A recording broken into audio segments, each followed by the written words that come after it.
This week, I am so excited to share with you a conversation with a fellow happiness advocate. Monique Toonen is the Happy Guru, and she, in her work with high achieving men, helps them tune back into the power of happiness, how that can move them forward and help them get what they truly desire. I know you're going to love this episode. Enjoy. Hey there, friends. Are you looking for tools to resolve stress, reliable information to support your whole health, tips to help you motivate yourself, and identify when motivation is fading before it happens, implementation, accountability, and someone to remind you to celebrate even the small successes, where you could find tools you can use and accountability in a community that cheers you on, where information about health trends and lifestyle is reliable and straightforward. I know that you have what it takes to up-level your health habits and restore your resilience. You just might need a boost to start building momentum. I've designed a membership where you can choose the level of support you'd like to get every month, whether it's tuning in to connect with like-minded change makers or getting personalized support with one-on-one coaching to help you chart your path to success. Check out the link for the Velocity membership at happifiedlife.com. Special pre-launch pricing is now available for premium support, but you can jump in for free if you just want to test the waters. I look forward to seeing you inside.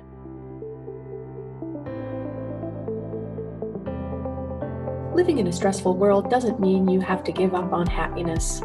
Instead, you can shift your perspective of stress and discover how to live your life in flow. Welcome to Happified. I'm your host, Susie Vine. Join me for inspiration and interviews with folks who are shining their light in the world in the areas of positive mindset, health, and wellness. I'm so happy to have you here.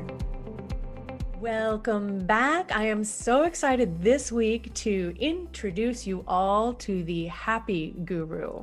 Monique Toonen is setting a new standard for how to feel to be happy and enjoy life. Her commitment to normalize happiness on the planet, unconditionally feeling good on a soul vibration, is changing the way we handle true needs and showing people how to choose quality first.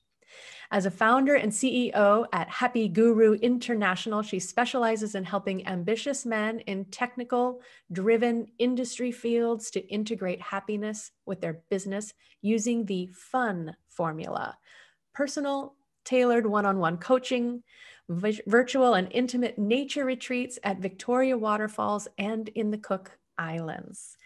Thank you, Monique, for joining me. I'm so excited to have this conversation today. Well, thank you for having me. I'm excited as well. And I'd love to let us start off with how you came to this focus, because I'm a huge happiness advocate. And I think that some people think it's a waste of time. It's not a good use of our energy. So I'm so glad to be having a meeting of the minds with you. And I'd love to hear how this came to be such a focus for you. Yes, well, thank you. I think, soft skills are very undermined in our society, right? And we don't learn them in school.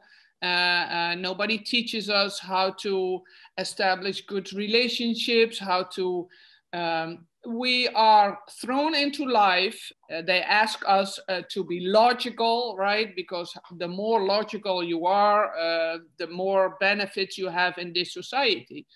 But I think when it comes to happiness, creating the life you truly want, and if you don't know what makes you happy, how can you amplify it? And amplify, I mean, that's the initial question. What makes you happy? And a lot of people, as we all know from the Maslow theory, right, the pyramid, it says, well, the basic needs, and then, blah, blah, blah. And then on the top, you're going to get happy. Well, I have news for you. There is no, of course, I mean, no money. That's also a big challenge, right? I mean, that's the first trigger on your well-being. But if you getting attached to that, you're not having a clear mind. You know, if you think, oh my God, how do I do this? And how gonna pay and da da da da, you know, you cannot make good choices. So if you let that trigger you all the time, first of all, you're not feeling happy, you don't have a clear mind, and you're panicking all the time. So you don't know what you need at this moment, first of all, and you don't know how to amplify it. And, you know, even challenges makes you create the priorities. What is the first step? I mean, happiness is more or less progress. That's absolutely the basics. And, you know, I was a workaholic. I wanted to obey the society rules, and many of us did, right? And after the third burnout, divorcing my former husband, he divorced me actually, getting in a crisis, in an emotional crisis, that is what was 6 years ago, you know, I was action driven. I was like, I mean, I had a lot of masculine energy, right? And I see that that's a masculine energy. And whether you're a man or a woman, every human being has masculine and feminine energy, right? Mm-hmm. Mm-hmm. And I was just a woman with a lot of masculine energy. Yeah. And the thing is, and that's what I figured out, and that's why I felt more relate to men, because I see more men in the action-driven energy than women. You know, of course, there are also women, but I've noticed, if I look back to in my life, I've always been around technical people. I don't know why, but I just attract them, you know, as friends, as partners, as, you know, they were all engineers, technical driven people. So that was my avatar because of the attraction, just looking back at my life, right? Mm-hmm. And men specifically, because men are like, and I was like that as well, you know, that I need to bring money on the table. I want to protect other people. I'm a caretaker, right? I want to give everybody everything. But my needs were always on the back burner, you know, and then I was there at that moment. My husband filed for divorce just when I decided to go full time for my business. That was and we had big plans, and creating a new future for myself. That was hard. I mean, you know, the dream was over, and I had everything. You know, it looked good on the outside. Right. Right. I had a great income, a great house, lovely husband, a great social environment, right? Everything you thought you were working for, striving for, right? Exactly. And you know, I was like, what was underneath, and this is the point, and this is where the fun formula comes from. There was a trauma beneath it. And it dictated my life, actually, because my trauma was, if I don't work hard, I'm not worthy for love. I think a lot of people can probably resonate with that if they let themselves take a look. It's a hard thing to look at. Yes, absolutely. And I was like, holy moly. So yeah, you know, because you always have to work on the relationship, work on this, work on that. And I'm not saying, I mean, love is actually working, but it shouldn't be in a way that you always are like, that you never can relax. I mean, come on, we all people with mistakes, and everybody has his own curriculum in that matter, right? Because when you are young, the first 8 years of your life, that is when your blueprint for the rest of your life is created. And it will bring you somewhere. So all those imprints that people say to you, it will bring you somewhere. And maybe you are driven until a certain age, and then you start to feel and notice in your life that some of those habits and some of those behaviors is starting to get self-sabotaging. Mm-hmm. You understand? So you're like, that's strange. I mean, this is normal for me, but that isn't normal for the other person. Right. Right? So, and how do you bring this together? Through communication, through being authentic, right? And if you think I'm not worthy for love because I don't bring money to the table, or I'm not the provider, I'm not the one who can give. So how would you feel if you are in a position, I want to give you something and you refuse to receive it? Every time I try to be there for you. I mean, giving is not only giving in money or in the practical thing, but also in the emotional thing, right? Mm-hmm. So it's like I'm asking you to dance with me. Right. And if you keep, yes, I mean, every opportunity when you meet people, they are actually an opportunity. Do you want to dance with me? And maybe we're going to date, and maybe we're going to marry. We don't know. I mean, marry can also be a business joint venture, you know, mm-hmm. or on the personal level, being my partner. It's more like a metaphor, because, and the way you dance with each other is how good do you know each other. And if you put up something fake, they never know that they step on your toes unless, unless you say, ouch, that was my area, you know. Otherwise, you cannot create good communication and truly long-lasting, sustainable relationships. And I always say, and you probably heard of this, and maybe your listeners as well, or the people who look at this podcast. If you want to go fast, you go alone. If you want to go far, you go together. And that's absolutely true. I mean, but when you want to go together, you know, you have to understand what your true needs are, but also how to create healthy boundaries.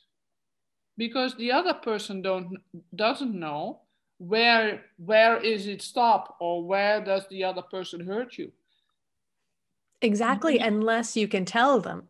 Exactly. But if you don't know what makes you happy or what makes you unhappy, because it starts with, most of the time, that makes me unhappy, we exactly know what we don't want, but we are just focusing on this black spot, you know, no, not this. Right. And when I ask them, you know, and also with other people, you know, if I'm in a conversation with anyone, I mean, when I speak with the bank, or I always say, no, that's not possible. And no, that's not possible. I know that's not. And then I say, okay, I know now what's not possible, but let's talk about what is possible. You know, it's so integrated to people, right? And keep focusing on what is not possible. Until that's all you can see. Exactly. And it will amplify mm-hmm. what you don't want. So that's why I'm saying, if you don't know what makes you happy, you cannot amplify it. And what I also said to when I talk with clients and or new prospects, and I know it's a bold statement. If you don't know what you emotionally neglected, or if you're not willing to work on your divert maintenance on your emotional level, right? Mm-hmm. You're never gonna get happy, because you need to harmonize yourself into and amplify what you truly want. And because a lot of people are driven by the unconscious with this trauma you created years ago, and you don't know what it is. Exactly. And I love that you call it deferred maintenance. I think that's really tangible, right? Because there are Yes. things in life that we expect we have to maintain, like the Yes. car that we want to Yes. drive around Yes. and show our Yes. success. Yes. But we don't think about maintaining our own emotional balance or support No. or health. No. But nobody teaches us, you know, Right. nobody does. Emotional intelligence is something we are thrown at, and you know, it's like it's the same, and I believe that as being a parent. You know, some people just don't know how to parent their children, or and also on an emotional level, right? Or how to stimulate their children. So and instead they, what I hear a lot is, you know, I give him a money and then he will figure it out, or she will figure out. But that's not it. You know, giving money is the easy way. That's It not meeting is. the emotional needs. Exactly. You know, the children want to being stimulated by their parents, and you see the people who were stimulated by their parents and the people around them, seeing the positive, who had those emotional intelligence, are a way more success than the people who didn't. You know, because they are struggling to close the gap, not doing this divert maintenance. So you have to close the gap first, and then you can start to amplify more and more in your life. And that's why I have this fun formula, you know, and we're going to talk about your past, what happened, you know, the way you communicate, because I can hear where people are, and if their language is helping them to reach the goals or not, or that they are in the self-sabotaging language, and they try and don't reach. There's no execution, right? I mean, if you say yeah, or when I asked a man, do you love your wife or your spouse or your partner, and they say yes, of course. Otherwise, I wasn't with her or with him, you know. And I said, okay, and how do you show her that you love her? Did you ever ask her, do you feel my love? Oh, good question. Oh, right. No answer to that. Well, you know, and then I said, you know, and when, let's say your wife comes home and you start flipping about that she didn't whatever, cleaned the dishwasher, or whatever task she had to do, the way you say this, that is maybe a moment for argument, right? So then I say, and then they say, and they say, yeah, but I love her. And I said, how does that execute to the other person, right?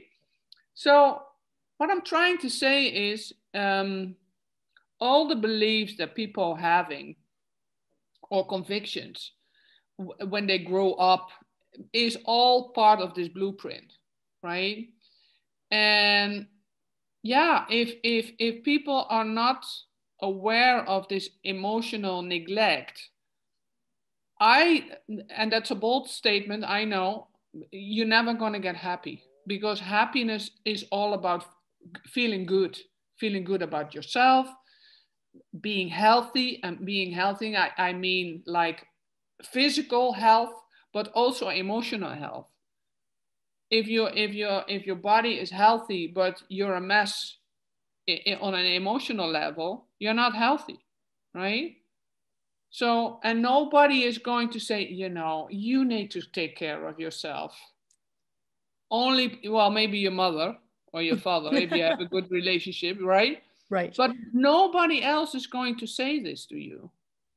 That's what I expected, right? And then I figured out when I was, 6 years ago, I was 50. I figured out nobody's going to ask me. Nobody's going to take care of me.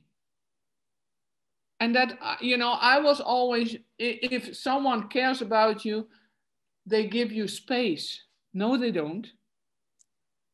You need to take the space with respect. I'm not saying you have to be a jerk. That's not the purpose, because acting like a jerk is going to amplify your unhappiness again. Right. And so it sounds like knowing what we want, or changing the focus from what we don't want to actually tuning into what we want, which I think is a really powerful point, because so many of us, that's really all we can think of is what we don't want. Yes. Yes. So getting clarity on what we do, would you say that's the secret to happiness and all of this inner knowing? Or? Well, I believe in self-knowledge, right? If you don't, I mean, and in that matter, I mean, I invested hugely in myself, knowing myself better and better and better, right? In whatever circumstances are seasonal. You never stay in the circumstances forever. They come and they go, right? But it's the way how you react to those, and if you're panicking or not, even if it's really, really challenging, right? Or you get illness, or you're in financial debt, or whatever, I mean, I get it.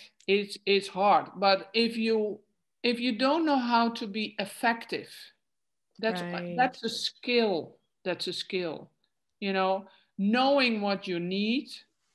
And I'm not saying I need, and especially for men, I need sex, I need, a car, I need, that's all in the outside. But what do you truly need in the inside?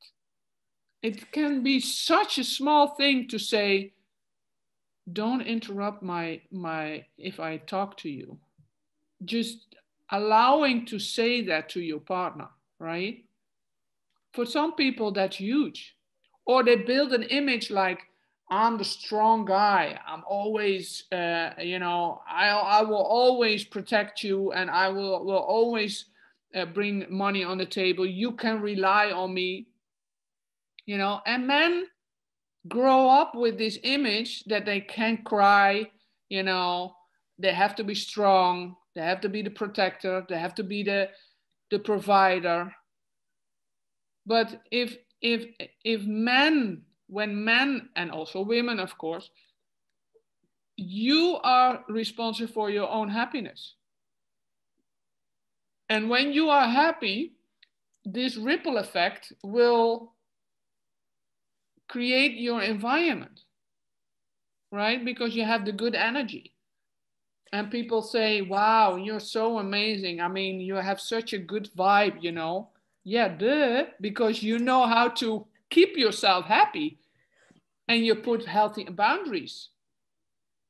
And that's why when I say, if you don't know what you're emotionally neglected, you're never going to get happy, because that is the secret to amplify your happiness in the future.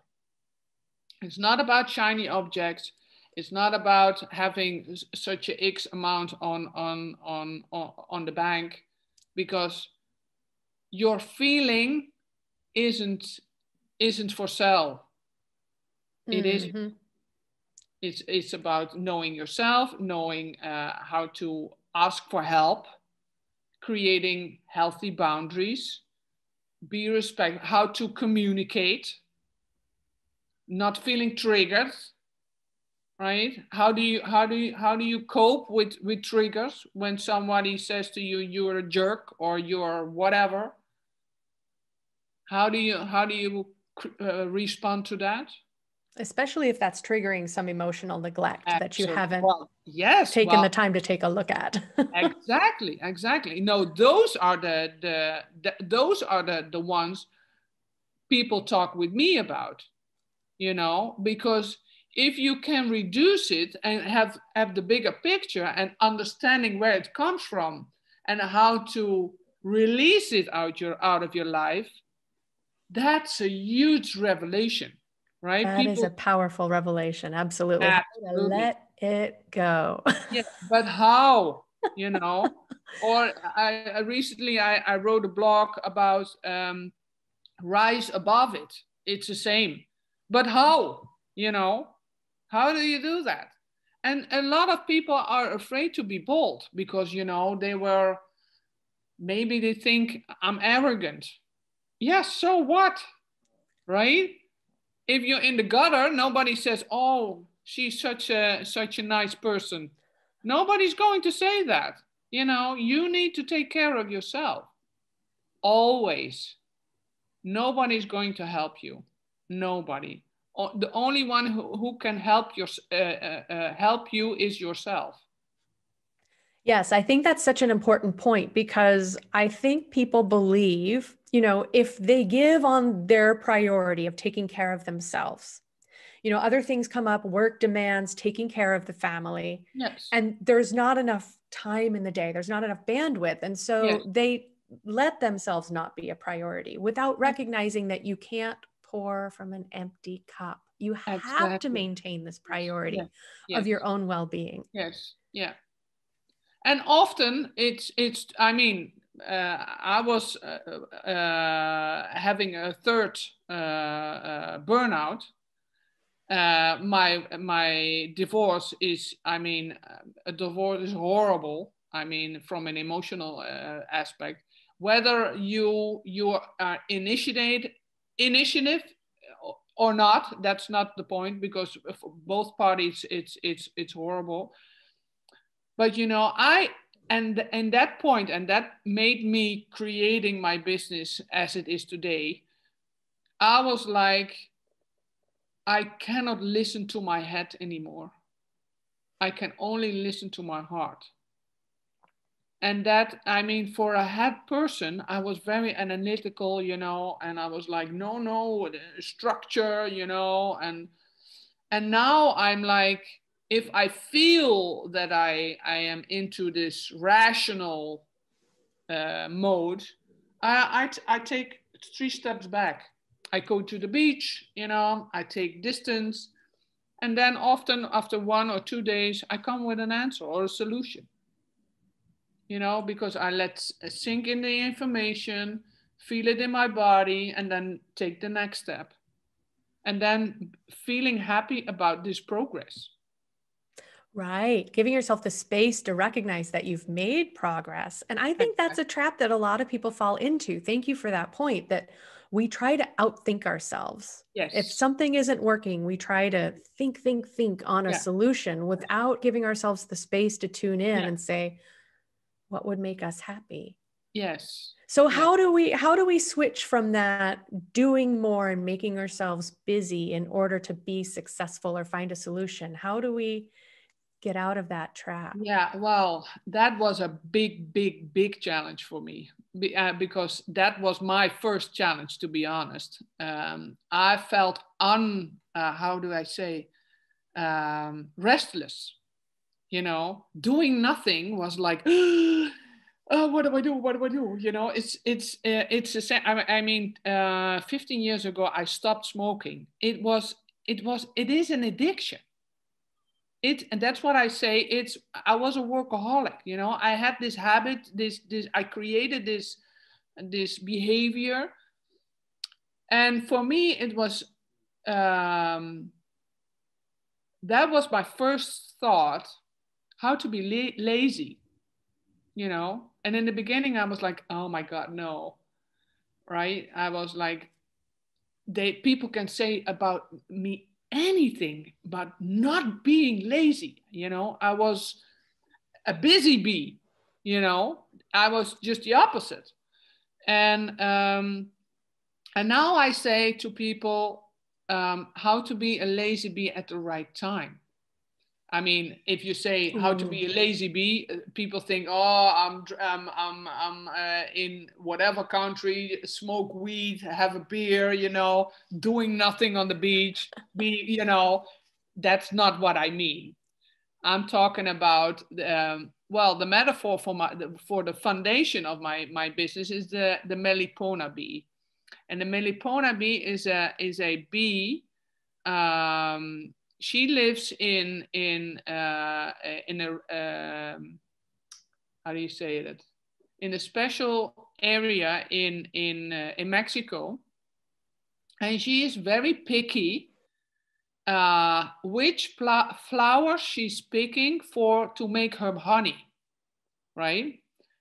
The difference between the lazy bee, the Melipona bee, and the normal bee is the normal bee produces 75 liters a year, and the Melipona bee delivers 17 till maximum 25 liters.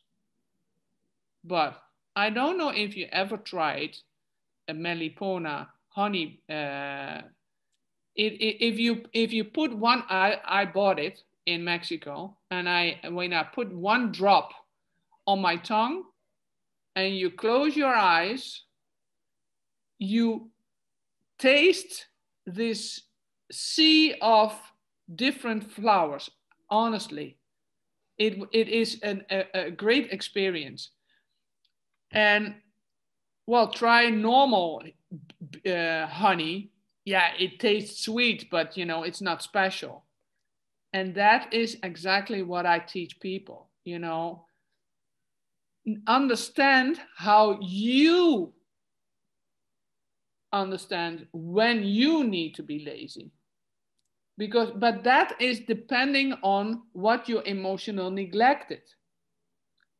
Because you have maybe another way how you or when you need to be lazy than another person, right? Because everybody, as I said, has another curriculum also in a spiritual way, you know. So if you don't understand what is going on, what you neglected all those time, all those years, you need to create and make space for that to amplify your own happiness and still having a business. Maybe you have to tweak it or pivot it, which I did as well, you know, and then create the lifestyle you truly want. And that is how I help people. I love that. And it goes so much more. I mean, everyone has heard of go for quality over quantity, but I think that story just so beautifully illustrates the real difference, right? How much more impact you can make. It's not about productivity. It's about what you can create. Yes. Yeah. Yes. I'm going to have to seek out some of that honey in Mexico. Yeah, that's awesome. I'm telling you, it's awesome. When I first get it in home, I was like, and everybody who comes in, I give them a drop, and I said, okay, close your eyes, put out your tongue, and I put a special honey on your tongue, and tell me what you find. Tell me what you taste. And they all like, wow, this is wow, you know. It is truly amazing. I definitely encourage you to look it up and buy it online. It's not cheap, of course not, because it's quality, you know, right. And it never expires. So normally if you buy honey, it expires such in X amount of time. This honey never expires, which is also why I say, you know, if you learn this with me, this is a lifetime skill. You always will create the life you truly want, because, you know, if you know it, you cannot stop it anymore. You're good to go. Right. You know, after 3 months, you're good to go. If you want to go advanced and amplify it in your business and start to pivot and change, because when you are changed as a person, you want to change your lifestyle as well, you know. And it's all about the obstacles and not about your vision. Keeping that vision on the horizon. I always say, aim for the stars and land on the moon. Right? Mm-hmm. Because that's your North Star, you know. And that is, for me, I found that the hardest thing to do after my divorce. Creating a new star for myself. Mm-hmm. But so worthwhile. Again? So worthwhile to choose something else, to pull yourself and change that focus, yes. right? And a lot of people would get stuck on that because I thought I knew exactly what I was working for. All of my efforts have gone to this thing, which we thought would make us happy instead of having happiness to the front. Exactly. Yeah, that's such a...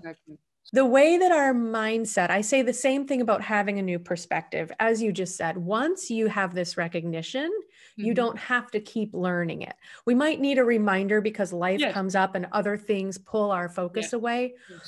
But I think that's really great for people to recognize that if we're willing to let go of the perceptions that we have and put our happiness as a priority, recognize that we can work towards this and this isn't selfish. It actually moves us forward. We've learned it. We've taken that in. It's not something we have to keep going back and reintegrating. It isn't actually more work. It's less. Yes, exactly. And it's like riding on a bicycle, you know, even if you didn't ride a bicycle for years, when you step on a bicycle, you know how to bicycle, right? And with this is the same. It's exactly the same, but you need to know how. You need to know. And I learned people how to fish themselves. Exactly. Yes. Yeah. And then they've got those tools. Yes. It's a skill. Yeah. So how do you see stress disrupting people from this pursuit of happiness? Well, because they not checking in with themselves, letting the triggers do the work.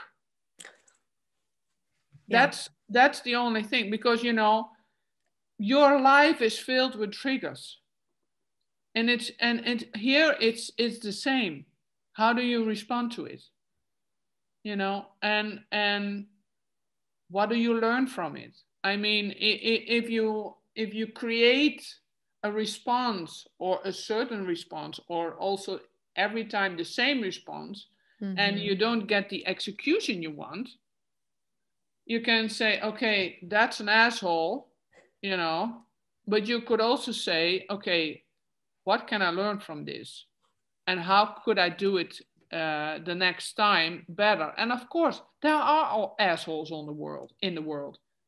A lot, you know, but they don't necessarily need a place in your life. Bingo. Yes, you know, and you can set boundaries. Listen, if you I created at some point that when people are not open for a dialogue, I said, listen, if there's no space for a dialogue here, we don't need to communicate. You know, and people are like stunned when I say something like that, because they are like, what do you mean? You know, or convincing me that they are right, that's not a dialogue, you know. Creating a dialogue is an attitude, right? We are always in it together, if you like it or not. And if somebody pushes you in a way, nobody likes to be pushed. Nobody. People want to pull, getting to pulled in. That's the same as, are you open for receiving? Exactly. Or the difference between, I really love that. It's making me think of, the being stuck in a fixed mindset. Yes. Doing the same thing over and over again. And that fear, it is a leap to start to step into that growth mindset and be open to change and growth, which takes some introspection. Yes. And that's the same thing if you for every trigger that comes on your path, if you're feeling overwhelmed, or whatever challenge is on your path, it doesn't help you to get a clear mind and to check in. Okay, what is my next step? Okay, this is trouble. I get it, but what is the next step? So checking in with yourself, not getting overwhelmed by, and sometimes also about responses that other people give, that people say, oh my God, how do you do this? This is huge, and I'm like, why panic, right? I try to keep calm and then create a space for myself, and then feeling what would be the next step for me, and what is the priority. But if you feel overwhelmed, if you feel stressed, ask yourself, what is it exactly that you makes you stressed? And often if I asked people more questions and go deeper and deeper and deeper, and then they say, you're right, it's just the next step. Exactly. It's not about think big. I'm absolutely advocate for thinking big, right? That is aiming for the stars. But I understand that you cannot. You have to do it step by step. And I know it's challenging because a lot of entrepreneurs live in the future and not in the moment. So how do you embrace the moment? That's also something about, okay, thank you for the learning experience. I know a little bit more now, And such an important thing for people to recognize too. We can spend all of our time planning for the future if we get that far, or worrying about the future, which is a much bigger and more common trap. But then we're not making the most of this moment in which we actually have the power to be creating that future. Yeah, we're giving the power away. And that is also something about amplifying. If you're not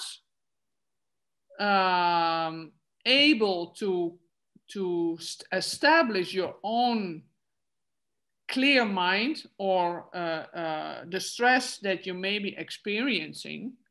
I mean, I'm not saying having a magic wand and if you work with me, you're never going to get stressed again. No, I mean, that would actually be no fun. Exactly. And here's the thing. Maybe a short little story. Yesterday I was with my dog. She's not 1 year yet, so she's quite a puppy. And when I go to the beach, I have trouble to let her go without a leash, because there are other big dogs on the beach who can grab her. She's a little Pomeranian, so it's a little dog, and those big dogs, one bite and she's gone, right? And then I came across with two big dogs, and one of them, or the lady said to me, her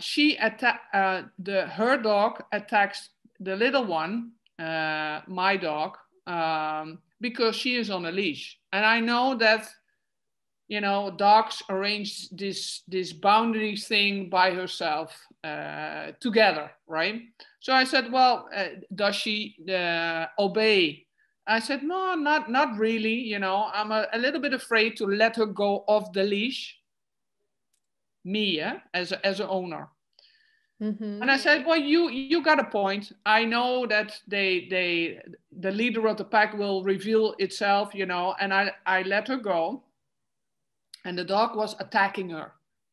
Like, you know, he wanted, and it was a big dog, wanted to attack her. And she was afraid. I saw it, you know. And then she lay on her back and she was grounding to him. So, wow, wow, wow, wow, you know, let me go. That was a boundary. So I was afraid, but she was afraid as well, you know. So I was projecting the anxiety on the dog, but she handled it perfectly. The thing was, after that, she never, normally she goes a long way and then she's searching for me. Now she stayed like 20 centimeters next to me, right? Because she learned from this experience. And, right, you know, she was always like, oh, nice, a dog, yes, let's play, right? And now she learned, no, not every dog is nice.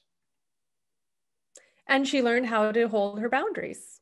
Exactly. So big lessons. Exactly. And I actually said to these ladies, thank you for this experience.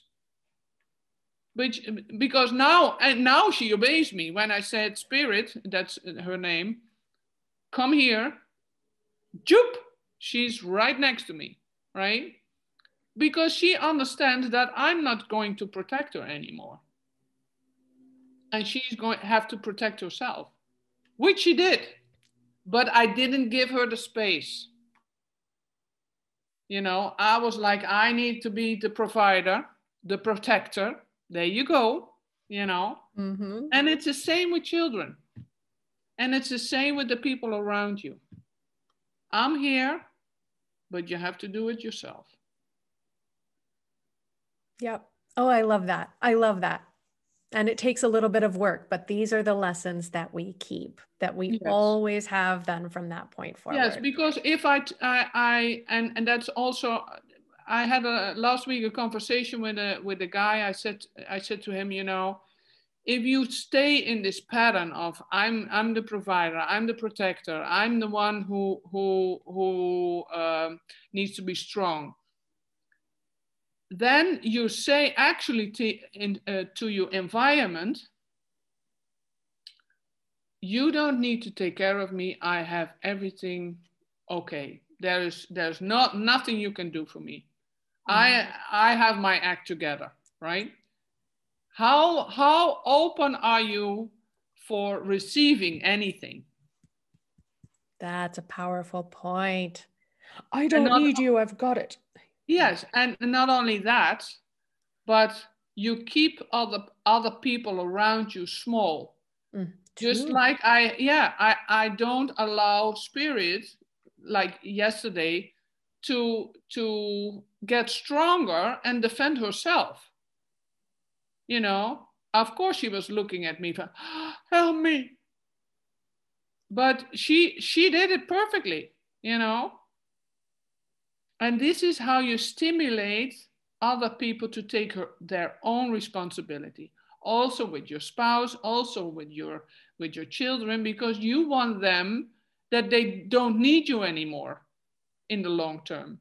And a real good relationship is being authentic, but in communication and in connection with the other person. It's the same. It doesn't matter on what situation you project it. It's the same. I love that. And it's so much more powerful too, to be in relationship where people are choosing to be together rather than it's an act of necessity, because you've built this dependent relationship. Yes. Yes. And you're locked in this yes. resolution that I am the strong provider. Yes, yes. And also it's the mechanism in relations that you create, or you get codependent, right? What the other person does is always, well, you do it because you're afraid that they will leave you if you don't do the way they want it, right? You need to, in a healthy relationship, you could say, you know, I don't feel doing that. It's okay, you can do it, but leave me out of it because I don't feel like doing this. We could do something else, or, you know, and there needs to be space that other people also can do what they want. That's also a healthy boundary. The power of making space. Yes, yes, absolutely, yes, yes. But I didn't take this space for myself. So I truly know that's why I had a third burnout, because, you know, I was pleasing everybody, except myself. As I said, my true needs were always on the back burner. So I know how to put your true needs not on the back burner anymore, and choose for quality, and also for creating a good base for yourself, and therefore also with other people. Right. Yeah. Beautiful. Yes. I love it. I'm so glad that we had the opportunity to dig into some of these topics. And we didn't have much time today to talk about how people can work with you, but we will definitely have the links to your website in the show notes. Yes. And look me up on LinkedIn. I'm always on Facebook. Because I don't have a website, but if people want to work with me, find me on LinkedIn on HappiGuru or Monique Toonen. There are actually more Monique Toonens in the Netherlands, but if you look Monique Toonen HappiGuru, you will find me. The one that stands out in the the tribe. Beautiful. And I love the idea. I'd love to learn more about your nature retreat, so I'll definitely be tuned in myself. Okay. Awesome. Yeah. Great. Wonderful. Thank you so much for joining me today. I think that there's so many good insights and gems to take out of this conversation. So we might have to schedule a follow-up. Okay, well, that is awesome. And I love to schedule another topic. That's absolutely fine with me. Well, thank you for having me, Susie. It was a great pleasure. As you feel, I'm very passionate about what I do, and helping men create more happiness in their life, and being a lazy bee at the right time in their business and their life. So happy to welcome them. Being in the business of happiness is a pretty stimulating game. So. Absolutely. I agree. Absolutely. Yes. Thank you so much. You take good care. Thank you. Awesome. Thank you for tuning in today. Check out the show notes for any links we mentioned. To learn more about living life with less stress and more flow, visit happifiedlife.com. And if you found value in today's episode, make sure you subscribe to catch the next one, and leave a review to help fellow pod surfers find Happified. Until next time, keep on shining.